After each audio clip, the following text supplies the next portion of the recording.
you kind of just go recreate yourself. You know what I'm saying? Exactly. That's exactly what I would say. Take your time. With the whole brand. So go to school, come home, start a shop. It's empty. What do? I want to start off with this Up Next marketing group. You know what I'm saying? Like this was originally going to be like a community center.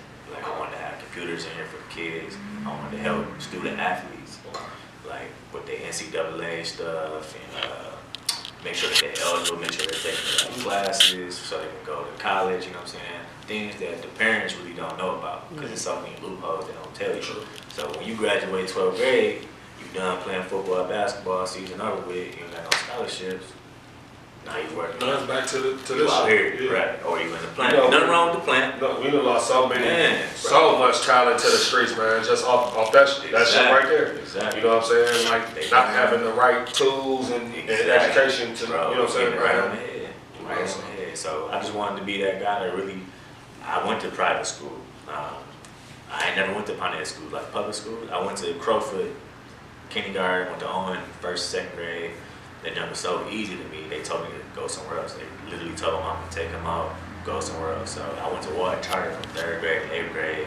Met Mr. Williams, which he coached. Shout out to Mr. Williams. Doing a great job over there at Ward Charter. Years. With the boys right now. Definitely taught me the game. You know what I'm saying? He told me which way I should go, including my pops, and really just set that blueprint. I stuck to it.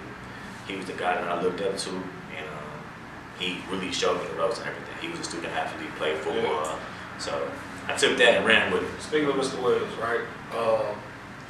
I did like I coached basketball for about a year with the kids and everything, and being an opponent, you know what I'm saying, from a rival school. I used to look at Mr. Williams like, man, he just he don't seem like a good guy. I had so much negative. You know what I'm saying? So you feel it was just like it was just like his attitude bad. You know. And then with DJ being over at Wharton, when he coaching me and everything, and I get a chance to like really rock with it. You know what I'm saying? Like, no, he all for them kids. You know, like whatever he got to do for them kids to achieve to the next level, and you know what I'm saying, and reach their goals, whatever.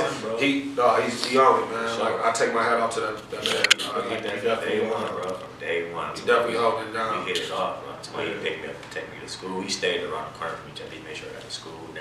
Made sure I never got in trouble. If I got in trouble, he'd make sure I got out. He'd not discipline me, but he'd tell me like, yo, you shouldn't be doing this. You need to stay away from him and her. Woo. And like I said, fortunately, I had people that was some OGs. I would say like my dad and him was kind of like pivotal people. My granddad, like them 3 men that I idolized. You know what I'm saying? As far as getting back, my dad was coaching. So everybody in the city came there and played with him. So that relationship and networking allowed me to get respect from people when people don't mess with me or do nothing crazy, because off my pops or stuff that we did when we was younger growing up. Like I done some of the hardest dudes in the streets played for him, folding, talking about crying, working out. Dude, I done seen him chastise the hardest people, you know what I'm saying? And we all grew up around that and kind of helped be that dog that we need to be out here. That's what it falls back onto us, saying like we missing that today. Exactly. You know what I'm saying? Like we don't get them type of people no more.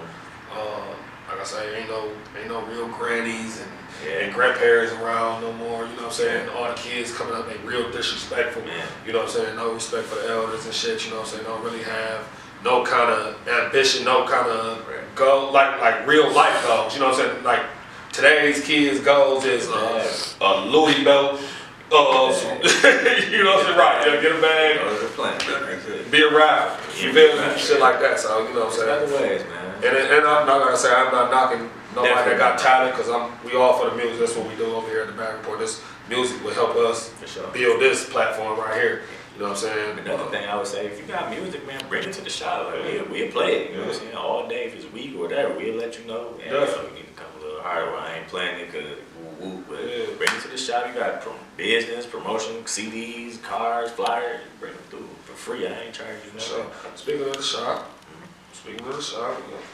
oh yeah. Up next. We got Up Next marketing group. Like I touched on before, I just really wanted to market to the younger kids. I spoke at some graduations growing up. Well, probably a couple years ago, I spoke at Walton graduation, 8th grade graduation, and NCAA stuff I was telling you about, and I really wanted to ultimately help small businesses around the city, like there's little counties and stuff around here that really ain't in the phone books, or they ain't really out here, or they don't have a social media presence. I wanted to reach out to them and try to see if I could get a little contract where I could promote them online. I got 5,000 friends on. I had 2 pages on Facebook that had 5,000 on both at one point, but one of them got hacked, so I deleted one. So, in Instagram, I was gonna get in contact to one of them people that got all these followers, right? I was gonna pay them so I could take over that page, and then add my local people too, and really just market on there. But kind of strayed away from that because the haircut stuff picked up. Like it picked up at least, I probably got like 300 clients. How many people you think do that? That little marketing scheme right there. I say what? Buy somebody page that got a lot. Oh man, a lot of people. Yeah. One guy put me on, young boy. Like I say, your page for $40. Yeah. It's 40,000 followers on here. What? Really? So yeah, I'm like, that sounds like a good. If he knew what he was doing, he really could go crazy. But nobody really hopped on it. But you can definitely find people that have a whole bunch of pages, a whole bunch of followers, and all that. Bag off of them. Well, we're going to have to chop it up off rap. But we're about to chop it up.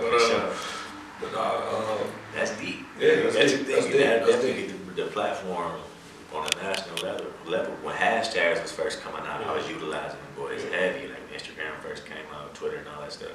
Using them hashtags, that don't work. Like, I use that with my haircut. So if I put like Detroit Barber, Pontiac Barber, whoever put that in the hookup, all mine's work come right up. You know what I'm saying? So how did the Up Next marketing group thing all start? Like where did it originally, the basement. come from? The basement, and it came from my head originally. Right. We went to the basement. I drew Up Next on the wall. Boom. It was just white paint. Boom. I just every time I would come down there and cut hair, that was the thing I seen, and I just really wanted to make it come to life, kind of. So when I got here, the first thing I bought was this Up Next. Like, damn, we made it.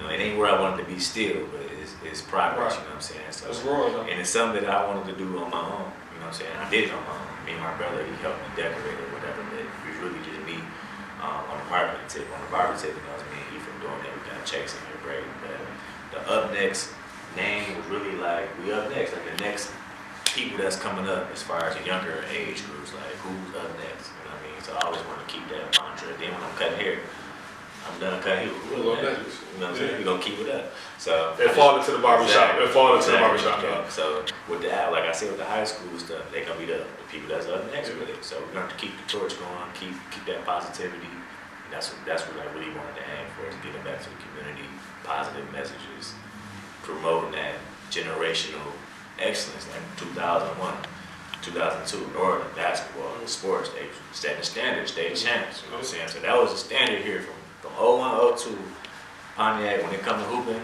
sports, we on top of it, you know what I'm saying? So I kind of looked at all that, so I wanted to keep it red and black and white. Like, I went the same marriage, that was our colors, but I also like Northern. I was a big fan of Northern back in the day, so kind of stuff. You look like a Northern type nigga. Yeah, if you would have went to Pontiac, you would I have wouldn't have went to Central. You would have definitely been in Northern. You You would never been over there with me. No, y'all was too much. I was loose.